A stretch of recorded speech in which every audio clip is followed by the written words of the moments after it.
Good morning. This is day 12 of eyes, and I just want to give a little update on that. But I also want to say, for those of you who signed up to this channel because you were interested in seeing seniors go camping and so forth, well, right now we're in hibernation. But I will be covering about hopefully 20 weeks on topics of camping and outdoors, so that's upcoming. So, but in the meantime, I had to interrupt everything. Well, I didn't choose to. Life chose to interrupt everything with eye surgery. And I wanted to make videos to document what I went through, what the eye surgery was like, how I felt. Because when I was searching on the internet, I couldn't find very many personal stories regarding eye surgery. And so that's why I documented this. So, um, if you're not interested, skip over or look at some of my older videos and just enjoy that. And hopefully, when I can get myself back on the ground, I haven't been cleared yet by the doctor to resume normal activities. But once I do, I want to do a 20-week series, which hopefully brings us up to the spring and maybe back into camping.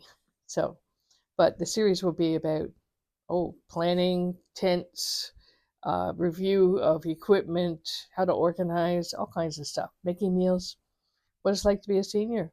Do you have to take your medications along? What about a walker? I don't have one, but anyways, if you have one, you can tell me. So cheers. This is an update on the bubble in the eye. And then once I can get my feet back on the ground, the 20-week series will be coming up. So looking at these pictures, which I drew, not very elaborate, but you get the idea. The bubble first appears in the eye and it's very murky and you can hardly see through anything at all. So it was about day 3 or 4, I could see my fingers, just a shadow of my fingers. And gradually the bubble, which is a gas bubble put in the eye, it gradually clears and it begins to shrink. And when it does, there's a black rim that shows up. So I would say about day 6, I was able to look and see this, just the edges of this black rim, looking around to it. And it covered most of the eye. And actually, it was kind of neat because I would bring my fingers up and it was almost like a magnifying glass. I could see. I still have a smudge, but I can see. It does interfere with my viewing when I look down because it's still there. So it's gradually shrinking. I can see the dark edge. And on day 6, like I said, it was big and now it's gradually shrinking. So it is about half the size. What it tends to hang off in the bottom, which actually is on the top of the eye because our eye does this mirror image. I don't know if you know that. I've been learning actually a lot of things about the eye and how it functions. It's been kind of fun to wake up in the morning and sort of look and say, okay, where's the bubble at today? How much has it shrank? How is it today? The bubble is, of course, the gas that's put in the eye to put pressure on the back of the macula and the retina to help them heal, to encourage the whole to come together. So I was wondering, why does the doctor say could take up to 6 months to heal, for your vision to really come back to something that you might call normal, which would for me would be no smudges, no wavy lines, things, no floaters, things like that. So I've learned that the retina itself is a very sensitive skin layer and it has these rods and cones. It sounds like photography.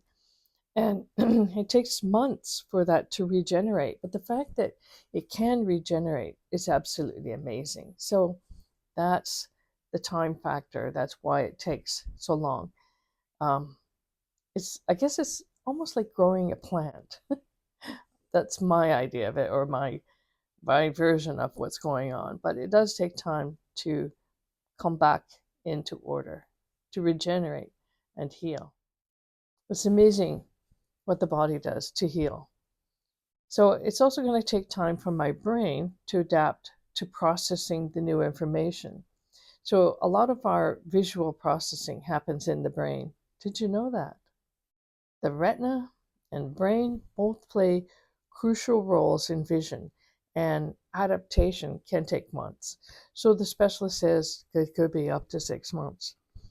I would like to think that maybe in 3 months it'd be a lot better, but my checkup is next week on the 9th. And I expect that he would just say, yeah, he'll look in, he'll say, things are progressing nicely. The hole has the ends of the hole have come together. Just continue doing what you're doing, and now you can drive, which would be good because it's a 2.5 hour drive from here to his place to the hospital, St. Joseph's.